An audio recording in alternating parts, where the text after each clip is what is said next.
এই জন্য দেখবেন আজকে অনেক যারা কাপল ব্লগিং করে, নিজের স্ত্রীর চেহারাকে বিক্রি করে মানুষের কাছ থেকে টাকা ইনকাম করে, মানে তার মধ্যে গায়রাতের মাত্রাটা কোন পর্যায়ে, আত্মমর্যাদার লেভেলটা কোন পর্যায়ে, এটা বিভিন্নভাবে তৈরি হয়েছে। তার মধ্যে হয় হারাম ইনকামের কারণে তৈরি হয়েছে, না হয় হারাম ভক্ষণের কারণে তৈরি হয়েছে, না হয় পারিপার্শ্বিক অবস্থার কারণে তৈরি হয়েছে, না হয় বস্তুবাদী চিন্তাধারার কারণে তৈরি হয়েছে, দুনিয়াকে প্রাধান্য দেওয়ার কারণে তৈরি হয়েছে।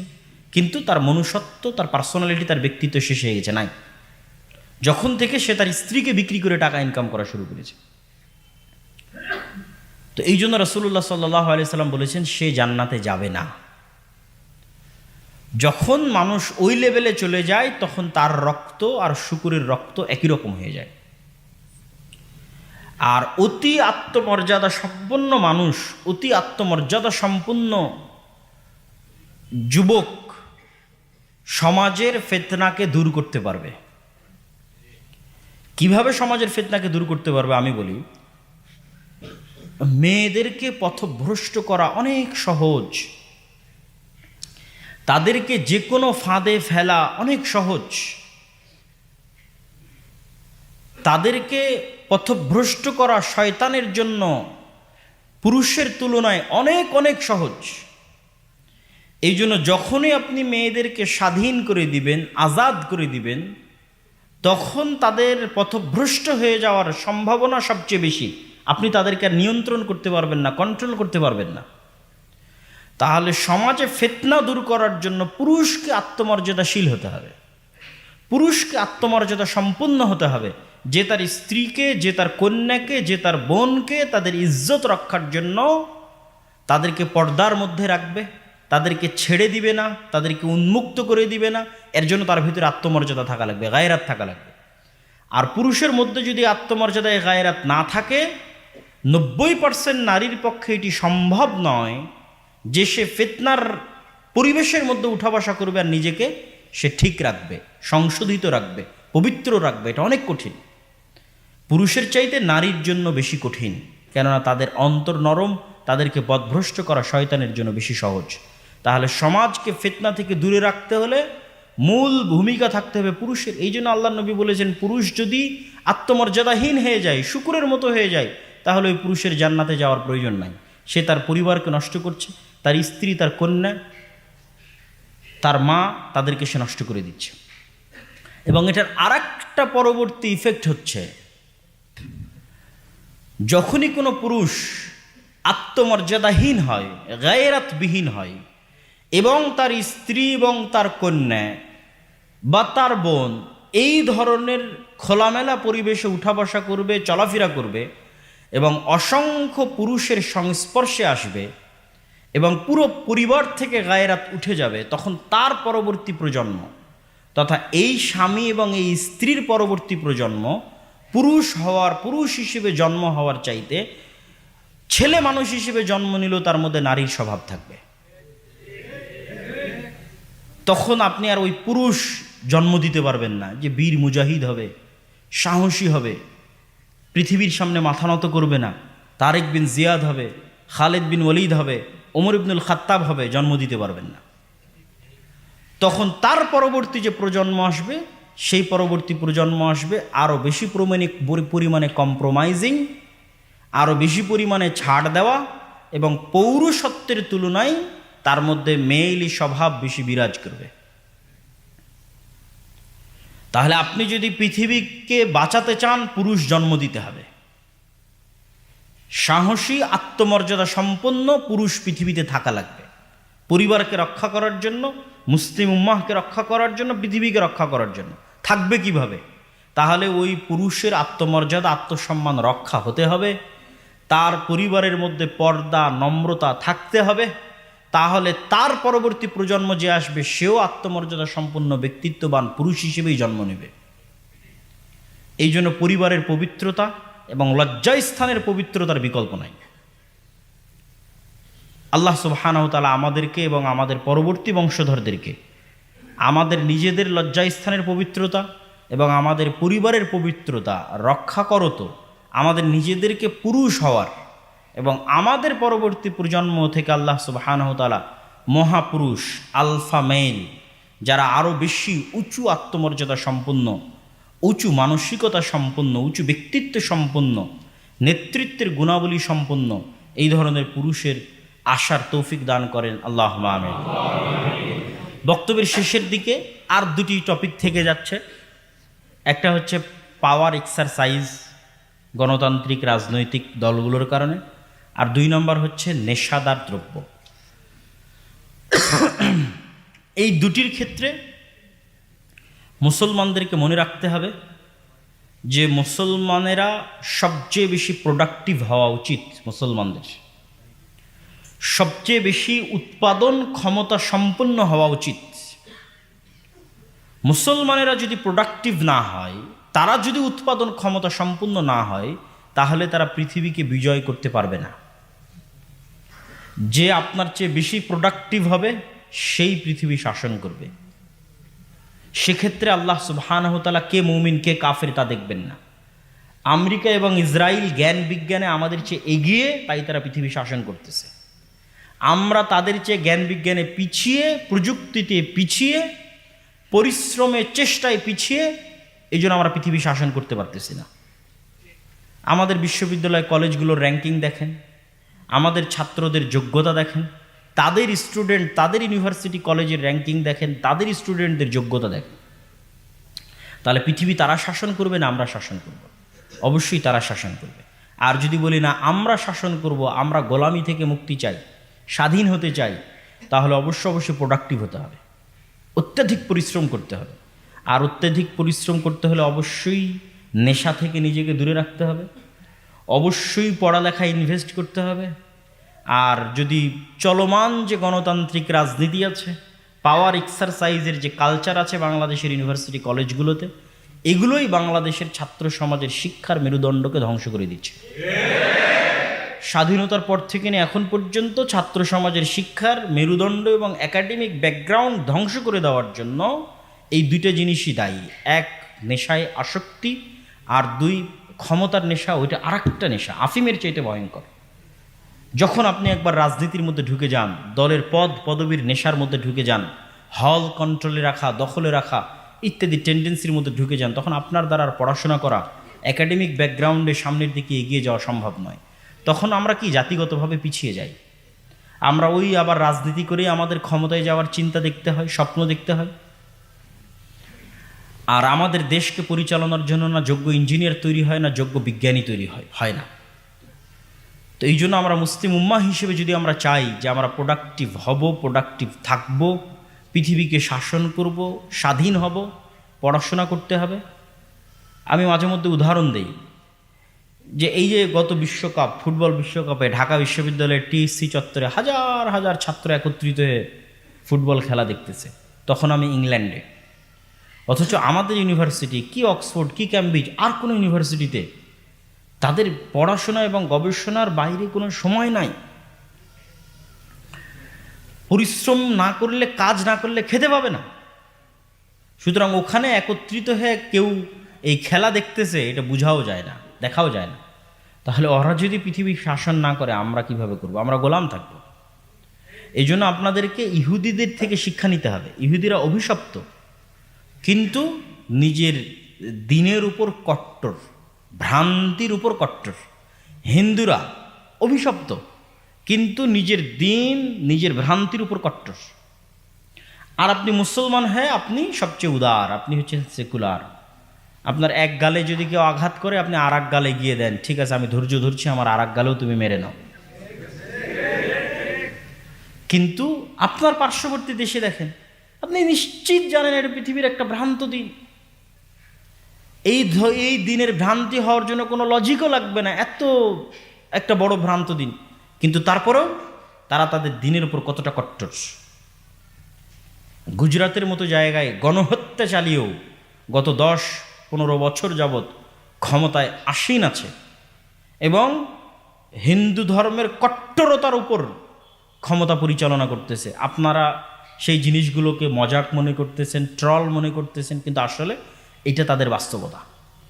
যদি বলে আমি চট্টগ্রাম নিয়ে নিতে চাই, তো এটাই বাস্তবতা যে নিতে চাই। অখণ্ড ভারতের থিওরি তাদের মন, মগজ এবং রক্তের সাথে মিশে আছে, তাহলে তার ভ্রান্তির উপর সে কট্টর। আর আপনি দিন ইসলাম সেটা সঠিক দিন হওয়ার পরও আপনি সবচেয়ে কম্প্রোমাইজিং, না আমি সবচেয়ে ভালো, আমি সেকুলার। আপনি চলে যান ইসরায়েলে, তারা সেকুলার না, তারা তাদের নিজের দিনের উপর কট্টর। ইহুদিরা অভিশপ্ত, কিন্তু তার দিনের উপর কট্টর। সব স্কুলে যদি এলজিবিটিকিউ পড়ানো হয়, ইহুদি স্কুলে পড়ানো হবে না। সবাই যদি একটা দুইটা করে সন্তান নেয়, ইহুদিরা নিবে না। ইহুদিরা 7টা 8টা 9টা 10টা করে বাচ্চা নেবে। সবার কাছে তারা সুদি লেনদেন করবে, তারা নিজেদের মধ্যে সুদি লেনদেন করবে না।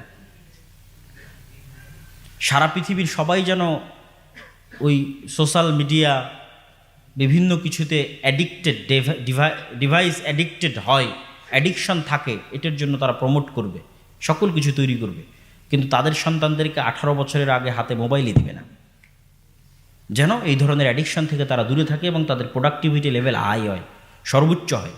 জ্ঞান, বিজ্ঞান, গবেষণা, প্রযুক্তি তারা যেন এগিয়ে যায়। আপনি তাদের দেশগুলোতে গেলে দেখবেন যে পড়াশোনার কালচার আছে, গ্রুপ স্টাডির কালচার আছে, বাসে ট্রেনে মানুষ পড়তেছে, ছাত্রছাত্রীরা পড়তেছে, বেপর্দা কিন্তু পড়তেছে। তার অন্তরে ইমান নাই, কিন্তু জ্ঞানের গুরুত্ব আছে। আর আমাদের অন্তরে আমরা ইমানের আলো ধারণ করে নিয়ে বেড়াচ্ছি, কিন্তু আমরা জ্ঞান বিজ্ঞান থেকে, পড়াশোনা থেকে শত শত কিলোমিটার দূরে, হাজার হাজার কিলোমিটার দূরে। এইভাবে কিন্তু আমাদের মুক্তি হওয়া বা স্বাধীন হওয়া সম্ভব নয়। ফলত এই ধরনের নেশা থেকে, এই ধরনের পাওয়ার প্র্যাকটিস থেকে বের হয়ে এসে আমাদেরকে জ্ঞান অর্জনের দিকে মনোনিবেশ করতে হবে এবং নিজের দিনের উপর কট্টর হতে হবে। আপনি একটা ইহুদি পাবেন না যে দাড়ি রাখতে চুল পরিমাণ হেজিটেশন ফিল করে, একটা ইহুদি পাবেন না। আচ্ছা, তার আরও বড় উদাহরণ নেন। গত 24 ঘন্টায় ইসরায়েল সিরিয়ার 500-র অধিক জায়গাতে বোমা হামলা চালিয়েছে। পৃথিবীর কাউকে জিজ্ঞেস করেছে? আমেরিকাকে জিজ্ঞেস করেছে? পৃথিবীর কারোর অনুমতির পরোয়া করেছে? আপনি কি মনে করেন এই 500টা জায়গায় হামলা করতে ইসরায়েলের মধ্যে চুল পরিমাণ হেজিটেশন ছিল? ড্যাম কেয়ার, সেখানে দাঁড়িয়ে রাখতে হেজিটেশন ফিল করবে? কি পরিমাণ কট্টর হতে পারে, হিংস্র হতে পারে, উগ্র হতে পারে, আপনি কল্পনা করতে পারবেন না।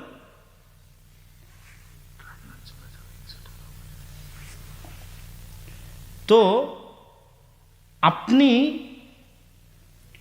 আপনার দিনের উপর আপনি ব্যবস্থা করেন,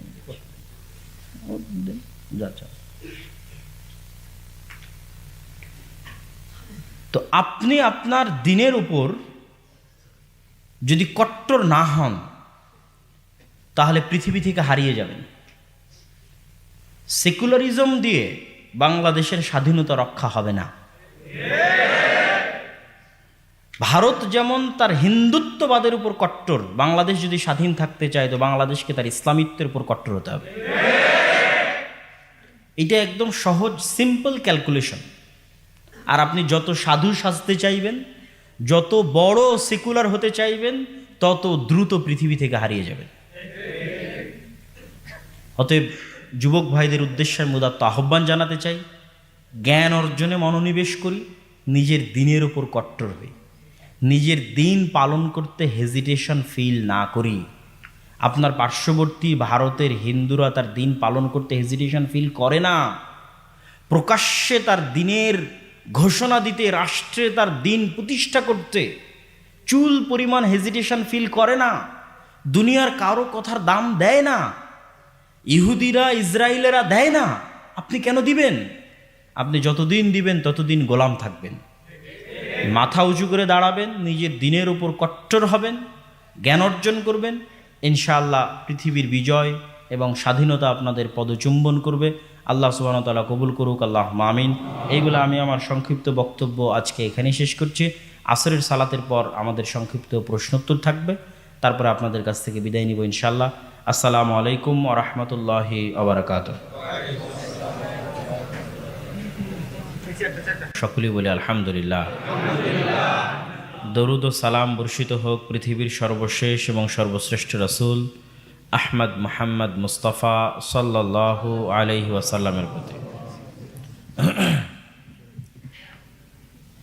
প্রায় 1 শতাব্দীর পুরাতন কলেজ, রংপুরের অন্যতম প্রাচীনতম ঐতিহ্যবাহী কলেজ কারমাইকেল কলেজের মসজিদে আজকে আমাদের এই যে আলোচনা অনুষ্ঠান, সেমিনার বা কনফারেন্স, সেখানে আমার আলোচনার সংক্ষিপ্ত বিষয়বস্তু যুব সমাজের নৈতিক অবক্ষয়, কারণ এবং উত্তরণের উপায়। ইনশাআল্লাহ এই বিষয়ে সংক্ষিপ্ত কিন্তু গুরুত্বপূর্ণ আলোচনা তুলে ধরার চেষ্টা করব।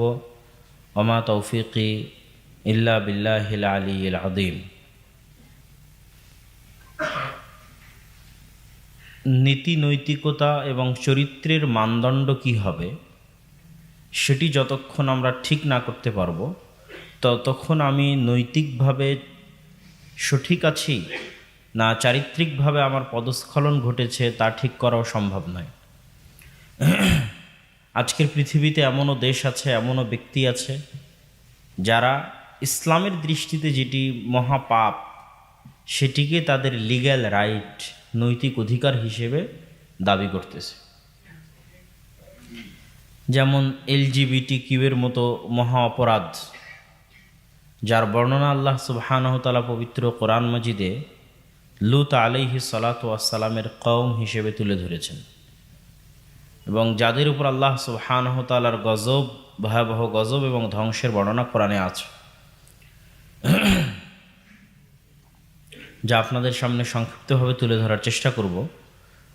তো এই ধরনের জিনিসকেও আজকের বিশ্বে মানুষ অধিকার হিসেবে দাবি করতেছে। সুতরাং আপনাকে প্রথমত ঠিক করতে হবে যে মানুষের নীতি নৈতিকতার মানদণ্ডটা আসলে কি এবং কে ঠিক করবে।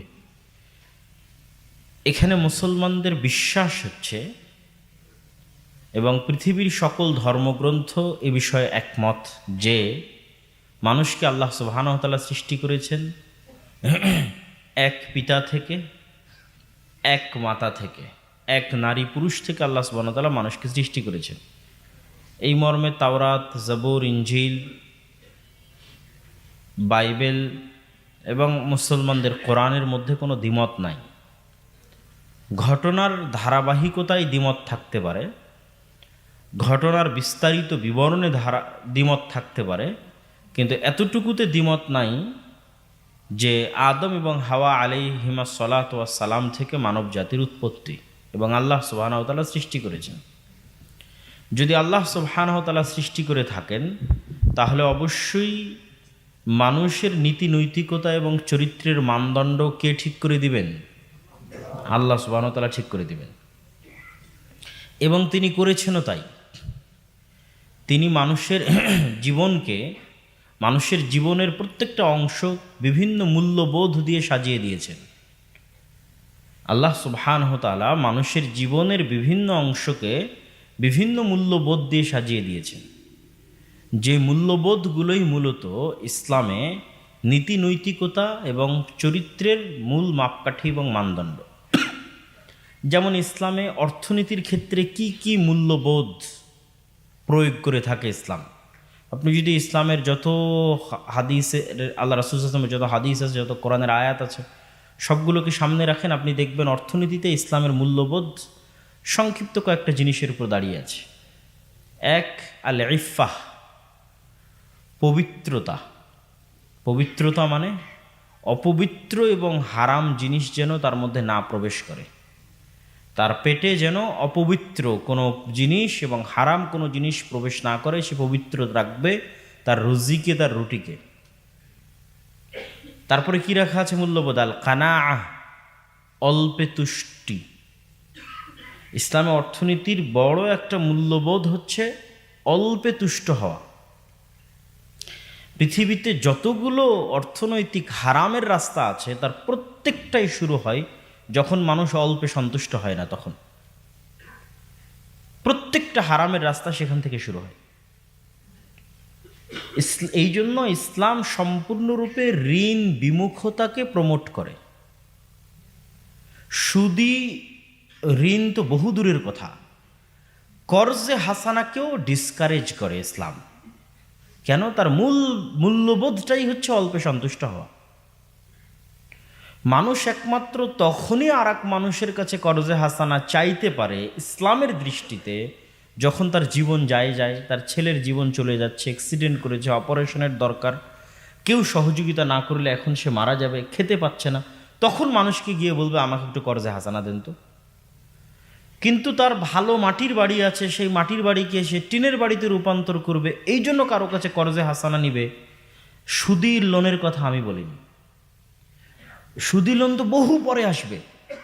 আপনি মাটির বাড়িকে টিনের বাড়ি করবেন, এই জন্য কর্জে হাসানা নেবেন, এটার অস্তিত্ব ইসলামে নাই। রাসূলুল্লাহ সাল্লাল্লাহু আলাইহি ওয়াসাল্লাম এটিকে চরমভাবে নিরুৎসাহিত করেছে। আবার টিনের বাড়ি আছে, সেটিকে পাকা বাড়ি করবেন, এই জন্য কর্জে হাসানা নেবেন, যেটাতে সুদ নাই, সেই কর্জ মানুষের কাছে চাইবেন, এটাতে তিনি নিরুৎসাহিত করেছে। আপনার বাড়িতে এসি নাই, এসি ক্রয়ের জন্য আপনি কর্জে হাসানা নেবেন, ফ্রিজ ক্রয়ের জন্য আপনি কর্জে হাসানা নেবেন, মোটরসাইকেলের জন্য কর্জে হাসানা নেবেন। আমি কিন্তু সুদী লোনের কথা বলিনি, ওইটা আরও পরের স্টেপে। আমি হালাল পন্থাতেই মানুষের কাছে কর্জ চাইব, কিন্তু সেই কর্জটা বিলাসী পণ্যে, তাহলে এটি ইসলামী মূল্যবোধের বিরোধী। আপনি এখনও ইসলামী অর্থনীতির মূল্যবোধটা নিজের মধ্যে নিয়ে আসতে পারেননি। এটা অল্পে সন্তুষ্ট হওয়াকে প্রমোট করে।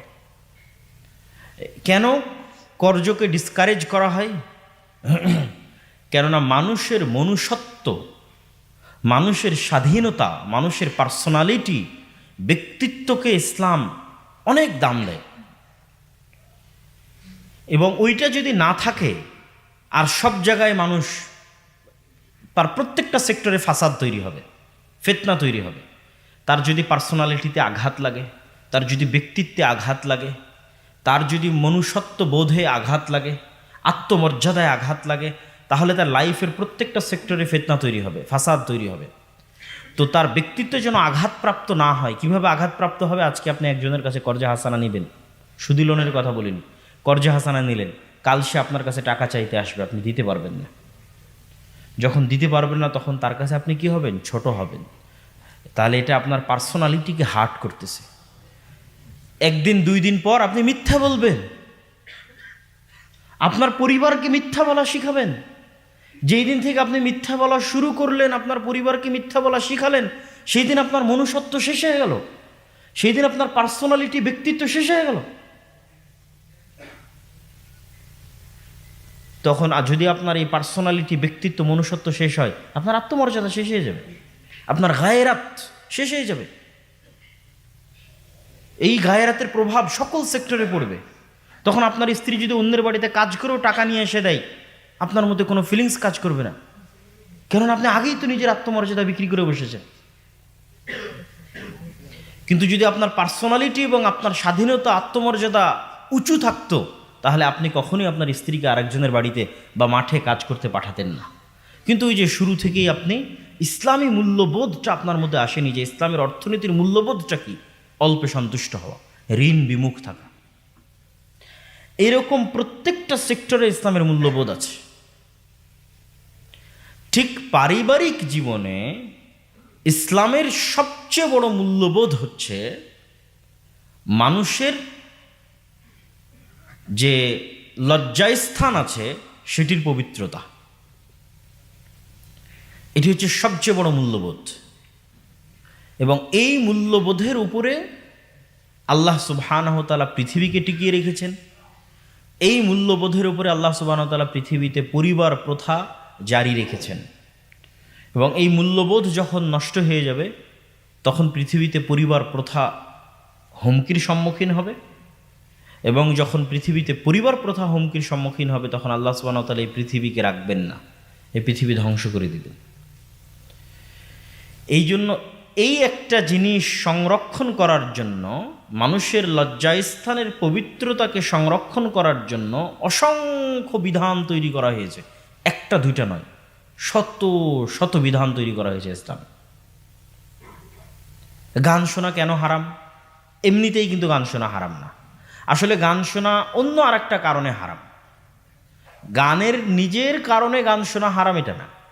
কেন গান শোনা হারাম? গান অবৈধ সম্পর্ককে প্রমোট করে। তাহলে যে গান শুনবে তার মধ্যে অবৈধ সম্পর্কের আগ্রহ তৈরি হবে। সে যখন অবৈধ সম্পর্কের দিকে যাবে, তখন তার ধীরে ধীরে লজ্জাস্থানের পবিত্রতা নষ্ট হবে। ওই মাকসাদটাকে ঠিক রাখার জন্য কত পূর্বে গান শোনাকে হারাম করা আছে। পর্দার কারণে পর্দা জরুরি এটা না। যদি সমাজে বেপর্দা থাকে তাহলে ধীরে ধীরে অবৈধ সম্পর্ক সহজ হবে। অবৈধ সম্পর্ক সহজ হলে লজ্জাস্থানের হেফাজত থাকবে না, নষ্ট হয়ে যাবে। ফলত লজ্জাস্থানের পবিত্রতাকে রক্ষা করার জন্য অনেক আগে পূর্ব থেকে পর্দার বিধান দেওয়া আছে, যেন লা তাকরাবুল ফাহিশাহ বা লা তাকরাবুজ জিনা, তথা অবৈধ সম্পর্কের ধারে কাছে নিকটেও যেন মানুষ না যায়। তাহলে এরকম কত শত বিধানের ভিত্তি লজ্জাস্থানের হেফাজত, তা আপনি কল্পনাও করতে পারবেন না। আমি আরও দু একটা উদাহরণ দেব, কিন্তু তার আগে বুঝার সুবিধার্থে আরও বলি যে ইসলামে আকীদা বা বিশ্বাসের মূল ভিত্তি হচ্ছে তাওহীদ এবং শিরক থেকে মুক্ত থাকা। তো শিরকের দিকে যেন মানুষ না যায় এই জন্য বহু বিধানকে হারাম করা আছে। আসলে প্রকৃত অর্থে সরাসরি এটা শিরক না, কিন্তু এটা মানুষকে শিরকের দিকে নিয়ে যাবে।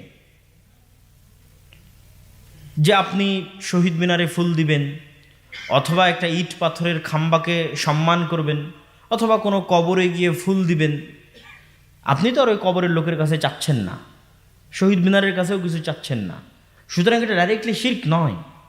কিন্তু এটা শিরক কেন? এইটা একটা সময় আপনার অন্তরে শিরকের দিকে আপনার অন্তরকে ধাবিত করবে। অফিসে ছবি ঝোলানো আছে, কি সমস্যা? কেন হুজুরেরা এত ছবি এবং ভাস্কর্যের বিরোধিতা করতেছে? আসলে ছবি তার ছবির কারণে হারাম নয়, কিন্তু ওই ছবি একটা সময় মানুষকে কোন দিকে নিয়ে যাবে? শিরকের দিকে নিয়ে যাবে। কবর উঁচু করলে সমস্যা কি? কবর উঁচু করলে কবরের প্রতি সম্মান তৈরি হলে আস্তে আস্তে আস্তে আস্তে ওইটা মানুষকে শিরকের দিকে নিয়ে যাবে। তো শিরকের মতো একটা ভয়াবহ গুনাহ থেকে বাঁচাতে তার চারি সাইডে অসংখ্য দেওয়াল তৈরি করা আছে ইসলাম। ঠিক লজ্জাস্থানের পবিত্রতাকে হেফাজত করার জন্য ইসলাম এরকম অসংখ্য বিধান দেওয়া আছে। যেমন তালাকের বিধানের সাথে যতগুলো বিধান সম্পৃক্ত, মেয়েদেরকে কেন ইদ্যত পালন করতে হবে, স্বামী যদি তাকে তালাকও দেয় তবুও কেন সে 3 মাসের পূর্বে অন্য জায়গায় বিবাহ বন্ধনে আবদ্ধ হতে পারবে না? বংশের পবিত্রতা রক্ষার জন্য, তথা আগের স্বামীর পক্ষ থেকে যদি তার পেটে কোনো সন্তান থাকে সেটি স্পষ্ট হওয়ার জন্য সে আর পরবর্তী 3 মাস অন্য কোথাও বিবাহ বন্ধনে আবদ্ধ হতে পারবে না।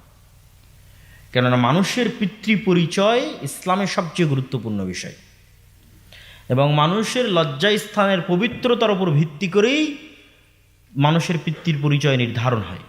আর মানুষের পিতৃ পরিচয় নির্ধারণের উপর ভিত্তি করেই পৃথিবীতে পরিবার প্রথা টিকে থাকে।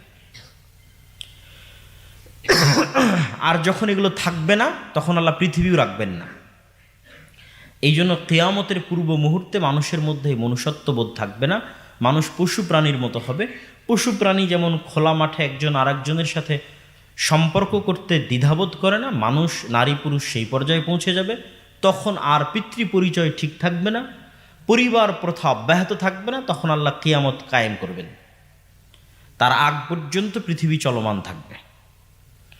তাহলে মানুষের সাথে এবং পশুর মধ্যে সবচেয়ে বড় পার্থক্যের জায়গা হচ্ছে পিতৃ পরিচয়ের নিশ্চয়তা এবং লজ্জাস্থানের হেফাজত। এই জন্য প্রত্যেক যা যা এই রাস্তায় মানুষকে উৎসাহী করতে পারে তার প্রত্যেকটা হারাম করা আছে। আর বর্তমান সেকুলার এবং লিবারেল যে পৃথিবী, তারা প্রত্যেকটা ওই জিনিসকে প্রমোট করে যেই জিনিস মানুষকে অবৈধ সম্পর্কের দিকে ধাবিত করে। প্রত্যেক ওই জিনিসকে তারা মানুষকে, নারীকে প্রোডাক্ট, পণ্য দ্রব্য হিসেবে ব্যবহার করে। আবার মুসলমানদের উপর তারা অভিযোগ চাপায় যে মুসলমানেরা নাকি নারীকে পণ্যদ্রব্য মনে করে। না, মূলত তারা নারীকে পণ্যদ্রব্য মনে করে, প্রোডাক্ট মনে করে, বিক্রিযোগ্য পণ্য মনে করে। ফলত পৃথিবীতে এমন কিছুই বিক্রি হয় না যার সাথে নারীর ছবি, নারীর কণ্ঠ, নারীর দৃশ্য, নারীর চেহারা সম্পৃক্ত না হয়। প্রত্যেকটা অ্যাড, প্রত্যেকটা অফিসের রিসিপশন, প্রত্যেকটা শোরুম, যেখানে যাবেন, গাড়ি কিনতে যান, কাপড় কিনতে যান, যাই কিনতে যান না কেন, সেখানে নারীকে শোপিসের মতো ইউজ করা হচ্ছে, যেন আপনি তার কারণে, তার চেহারা, এবং তার সৌন্দর্য উপভোগ করো তো সেই জিনিসটি ক্রয় করতে উদ্বুদ্ধ হন। সুতরাং এখানে ক্রয় বিক্রয় হচ্ছে নারীর চেহারা, বিক্রিযোগ্য পণ্য হচ্ছে নারীর চেহারা, যোগ্যতা নয়। যোগ্যতার মাপকাঠিতে চাকরি নয়। বিমানবালা সহ রিসিপশন সহ সব জায়গায় মূলত যোগ্যতার ভিত্তি হচ্ছে চেহারার সৌন্দর্যতা। তাহলে এখানে কি বিক্রি করা হচ্ছে? চেহারা বিক্রি করা হচ্ছে। আর ইসলাম সম্পূর্ণরূপে মানুষের মনুষ্যত্বকে এইরকম বিক্রিযোগ্য জায়গায় নামিয়ে আনার বিরোধী, মানুষকে যন্ত্র হিসেবে ট্রিট করার বিরোধী ইসলাম। ইসলাম কখনই মনে করে না যে মানুষ একটা যন্ত্র, কিন্তু আজকের সেকুলার এবং লিবারেল পৃথিবী মনে করে মানুষ একটা যন্ত্র। কিসের যন্ত্র? পয়সা কামানোর যন্ত্র, পয়সা ইনকাম করার মেশিন। এইভাবে আমাদের শিক্ষা ব্যবস্থা তৈরি করা হয়েছে, এইভাবে আমাদের পারিপার্শ্বিকতা তৈরি করা হয়েছে। কিন্তু ইসলামের দৃষ্টিতে মানুষকে যদি পয়সা কামানোর যন্ত্র মনে করা হয়, তাহলে এতে মানুষের অপমান করা হয়। মানুষের পয়সা কামানোটা হচ্ছে তার অপশনাল। তার মূল গুরুত্বটা কি? তার চারিত্রিক উন্নতি, তার ব্যক্তিত্ব, তার পার্সোনালিটি, তার সম্মান, তার আত্মমর্যাদা। এটা হচ্ছে মূল। ওইটা ঠিক রেখে যদি সে পয়সা ইনকাম করতে পারে, ঠিক আছে। কিন্তু সেকুলার দুনিয়াতে আপনি সব কিছু বিসর্জন দিয়ে দিবেন। আপনার ইজ্জত, আপনার আত্মমর্যাদা, আপনার সম্মান সব কিছু বিসর্জন দিয়ে দিবেন। কেন? আপনার টাকা দরকার। এটিকে বলা হয় বস্তুবাদী পৃথিবী, ম্যাটেরিয়ালিস্টিক। যা চোখে দেখা যায় শুধু তার জন্য দৌড়ানো, আর যা চোখে দেখা যায় না তার জন্য অযথা সময় নষ্ট না করা। কেননা নেকি, সম্মান, মর্যাদা, ব্যক্তিত্ব, জান্নাত, জাহান্নাম, আল্লাহর সন্তুষ্টি, গুনাহ, এগুলো একটাও চোখে দেখা যায় না। কিন্তু টাকা অবশ্যই চোখে দেখা যায়, বাড়ি গাড়ি অবশ্যই চোখে দেখা যায়। এই জন্য ইসলামে বিশ্বাসের ক্ষেত্রে শুরুতেই বলা আছে আল ইমান বিল গায়েব, অদৃশ্যের উপর বিশ্বাস। আপনি মুসলিম হতে চাইলে অদৃশ্যের উপর বিশ্বাস দিয়েই ইসলামের শুরু। যতগুলো পয়েন্ট, 6টা, তার বেশিরভাগই অদৃশ্য। আল্লাহ সুবহানাহু ওয়া তাআলাকে আমরা দেখেছি? দেখিনি। আমাদের জন্য আল্লাহ রাসূলও অদৃশ্য, কারণ আমরা আল্লাহ রাসূলকেও দেখিনি। আমরা ফেরেশতাদেরকে দেখি না। কিয়ামত সংঘটিত হচ্ছে কি হবে কি হবে না আমরা দেখিনি। তাকদীরের বিষয় আমরা জানি না। তাহলে ইসলামের মৌলিক যে 6টা বিশ্বাস, তার প্রত্যেকটা অদৃশ্য, এবং এটির উপরে ইসলাম টিকে আছে। এই অদৃশ্য বিশ্বাসগুলো যতটা মজবুত হবে আমার এবং আপনার অন্তরে, আমরা ততটা এই বস্তুবাদী দুনিয়ার চিন্তাধারা থেকে বেরিয়ে আসতে পারব, এবং আমাদের চিন্তা চেতনা হবে পরকালমুখী,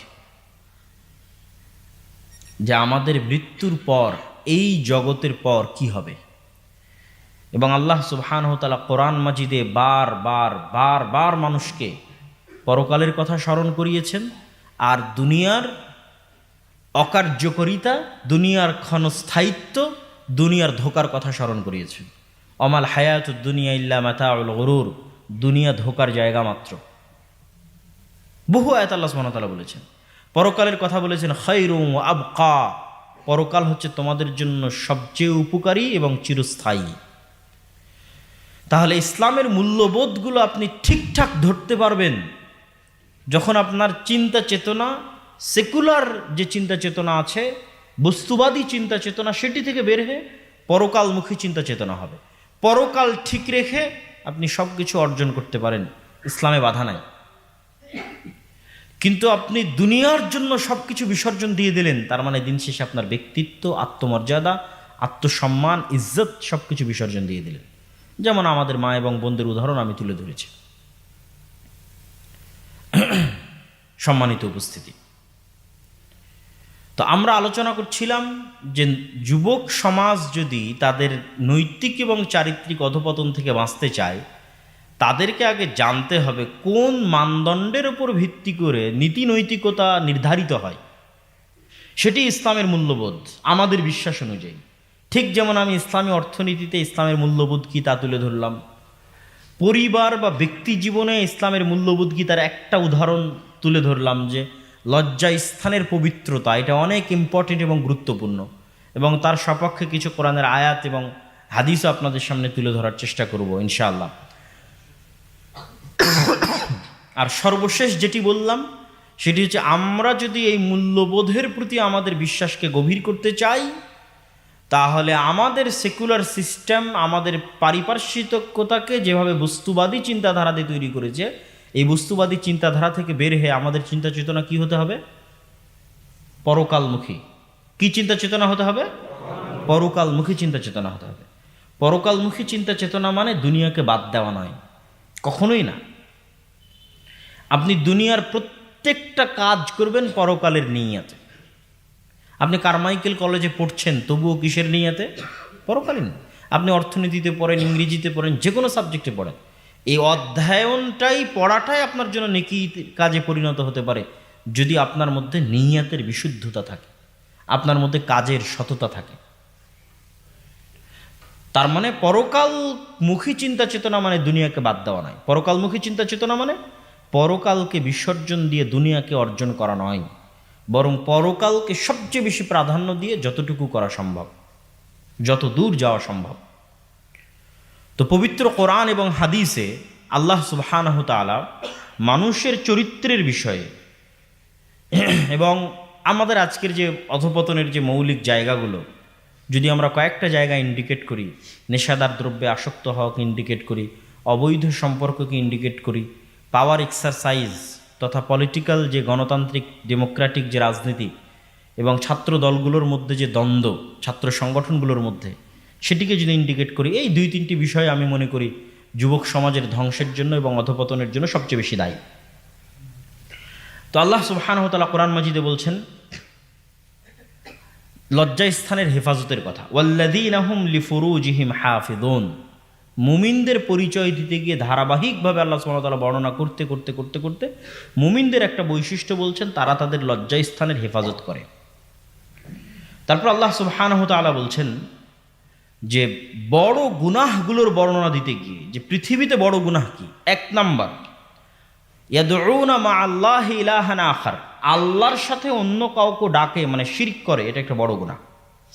ইয়াকতুলুনাল নাফসাল্লাতী হারামাল্লাহু ইল্লা বিল হক, অন্যায়ভাবে কোনো মানুষকে হত্যা করে, এটা দ্বিতীয় বড় গুনাহ। আর তৃতীয় বড় গুনাহ ওয়ালা ইয়াজনুন, অবৈধ সম্পর্কে লিপ্ত হয়, এটি তৃতীয় বড় গুনাহ। এরকম অসংখ্য হাদিসও পাবেন আপনি, আমি 2-1টি আপনাদের সামনে তুলে ধরবো আজকে। ইন্নাল্লাযীনা ইউহিব্বুনা আন তাশিআল ফাহিশা ফিল্লাযীনা আমানু লাহুম আযাবুন আলীম, যারা মুসলমানদের মধ্যে অশ্লীলতা ছড়িয়ে দিতে চায় তাদের জন্য ইহকালে এবং পরকালে অপমান ও কঠিন শাস্তি রয়েছে। অশ্লীলতা ছড়াতে যারা সহযোগিতা করে, এক নিজে অশ্লীলতা লিপ্ত হওয়া, আর আরেকটা হচ্ছে অশ্লীলতা ছড়ানো। যেমন আমি আজকে আপনার এখানে দাওয়াতি কাজ করতে আসছি ইসলামের জন্য, এরকম আপনারা আজকে এখানে আয়োজন করেছেন ইসলামকে ছড়িয়ে দেওয়ার জন্য। এরকম দেখবেন এই কলেজেই অনেক ছাত্রছাত্রী আছে যারা অশ্লীলতার দাওয়াত দেওয়ার জন্য, অশ্লীলতার প্রমোট করার জন্য অসংখ্য অনুষ্ঠান আয়োজন করে থাকে। তো সেটি হচ্ছে আরো বড় প্রকাশ্য গুনাহ। একটা হচ্ছে আমি একটা গুনাহে লিপ্ত হলাম, কিন্তু আমার অন্তরে আফসোস আছে সেই গুনাহের জন্য, এবং আমি চাচ্ছি আমার এই গুনাহটা গোপন থাক। এই ধরনের গুনাহ আল্লাহ সুবহানাহু ওয়া তাআলা দ্রুত ক্ষমা করে দেন। আর আরেকটা গুনাহ হচ্ছে আমি প্রকাশ্যে আল্লাহর বিধান লঙ্ঘনের জন্য মানুষকে দাওয়াত দিচ্ছি, এটা অনেক বড় কাবিরা গুনাহ।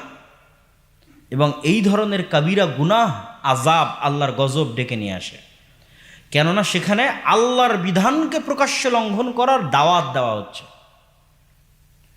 সুতরাং যে সমস্ত ভাইয়েরা যারা হয়তো সঠিকভাবে ইসলামের বিধিবিধান মূল্যবোধ ফলো করতে পারেন না, তারা অন্তত প্রকাশ্যে আল্লাহর বিধানকে যে লঙ্ঘন করা হয় এটিকে প্রমোট করার ধারে কাছেও যাবেন না,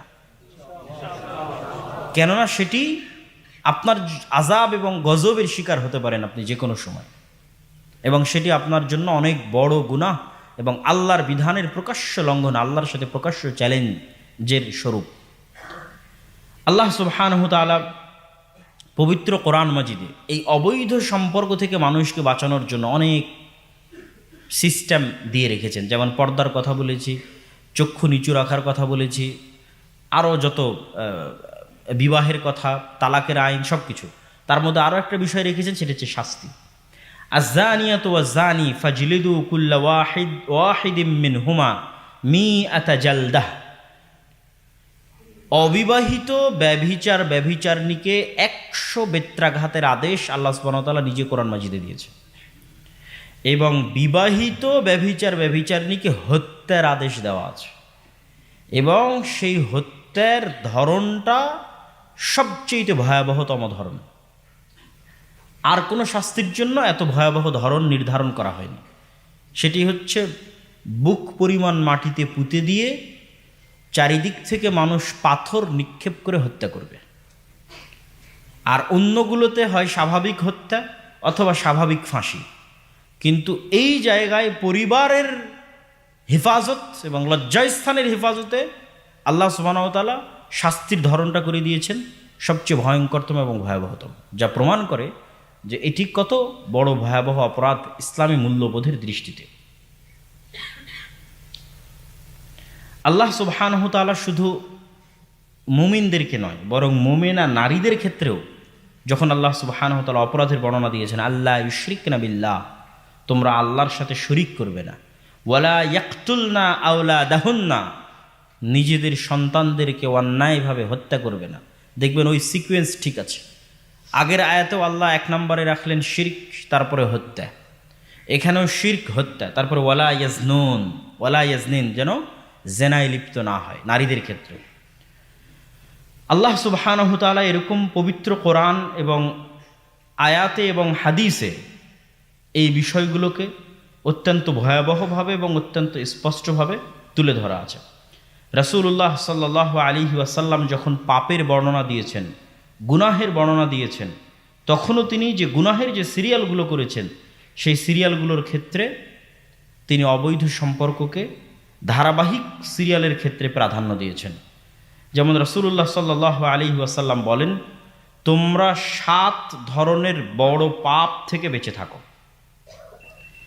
এবং আব্দুল্লাহ বিন মাসউদ রাদিয়াল্লাহু তাআলা আনহু রাসূলুল্লাহ সাল্লাল্লাহু আলাইহি ওয়াসাল্লামকে জিজ্ঞেস করলেন, আইয়ু যামবি ইনদাল্লাহি আকবার, আল্লাহর নিকটে সবচেয়ে বড় পাপ কোনটি? তখন রাসূলুল্লাহ সাল্লাল্লাহু আলাইহি ওয়াসাল্লাম উত্তরে বললেন, আন তাজআলা লিল্লাহি নিদ্দান ওয়া হুয়া খালাকাক, আল্লাহর নিকটে সবচেয়ে বড় পাপ হচ্ছে তুমি ওই আল্লাহর সাথে কাউকে শরীক স্থাপন করবে যিনি তোমাকে সৃষ্টি করেছে। যে আল্লাহ তোমাকে সৃষ্টি করেছে তিনিই তোমার ইবাদত পাওয়ার হকদার, তো তুমি তার সাথে অন্য কাউকে শরীক করবে, এটি সবচেয়ে বড় অপরাধ। আমি জিজ্ঞেস করলাম, সুম্মা আইয়ু, তারপরে সবচেয়ে বড় অপরাধ কোনটি? আল্লাহ নবী বললেন, আন তাকতুলা ওয়ালাদাকা খাশিয়াতা আন ইয়াতআমা মাআক, নিজের সন্তানকে এই ভয়ে হত্যা করলে যে তোমার সন্তান তোমার সাথে খাবে আর তুমি তার খাবারের ব্যবস্থা করতে পারবে না। মানে দারিদ্রতার ভয়ে নিজের সন্তানকে হত্যা করলে, এটা হলো পৃথিবীর দ্বিতীয় বড় মহাপাপ। আমি বললাম, তারপরে কোনটা? সুম্মা আইয়ু, তিনি বললেন, আন তাজনিয়া বিহালিলাতি জারিক, তোমার প্রতিবেশীর স্ত্রীর সাথে অথবা তোমার ভাইয়ের, তোমার আত্মীয় স্বজনের স্ত্রীর সাথে জেনায় লিপ্ত হলে। স্বাভাবিকভাবেই 3টা বড় পাপের ধরন একই রকম আছে, তথা আগের যে সিরিয়াল সেই সিরিয়ালই ঠিক আছে। 1 নম্বরে শিরক, 2 নম্বরে হত্যা, 3 নম্বরে জেনা। কিন্তু হত্যার ক্ষেত্রে আরও বড় হত্যা যদি নিজের সন্তানকে হত্যা করে, হত্যার ক্ষেত্রে আরও বড় অপরাধ যদি রিজিকের ভয়ে হত্যা করে। কেন? রিজিকের মালিককে আল্লাহ সুবহানাহু ওয়া তাআলা। ঠিক জেনার ক্ষেত্রে অবশ্যই এটা নিজের জায়গায় অনেক বড় পাপ, কিন্তু এটা আরও বড় পাপে পরিণত হয় যখন মানুষ তার প্রতিবেশী, তার আত্মীয় স্বজন বা তার ভাইয়ের হককে নষ্ট করে তার স্ত্রীর সাথে জেনায় লিপ্ত হয়। তখন এখানে 2টো অপরাধ সম্পৃক্ত হয়। এই জন্য রাসূলুল্লাহ সাল্লাল্লাহু আলাইহি ওয়াসাল্লাম সেটিকে ধারাবাহিকভাবে উল্লেখ করেছেন। আল্লাহ নবী বলেন, ইজা জানাল আবদ খারাজা মিনহুল ঈমান, যখন কোনো মানুষ জেনায় লিপ্ত হয় তখন তার ভিতর থেকে ঈমান বের হয়ে যায়, এবং তওবা করে ফেরত না আসা পর্যন্ত তার ভিতরে ঈমান প্রবেশ করে না, তথা তার অন্তরে আফসোস তৈরি না হওয়া পর্যন্ত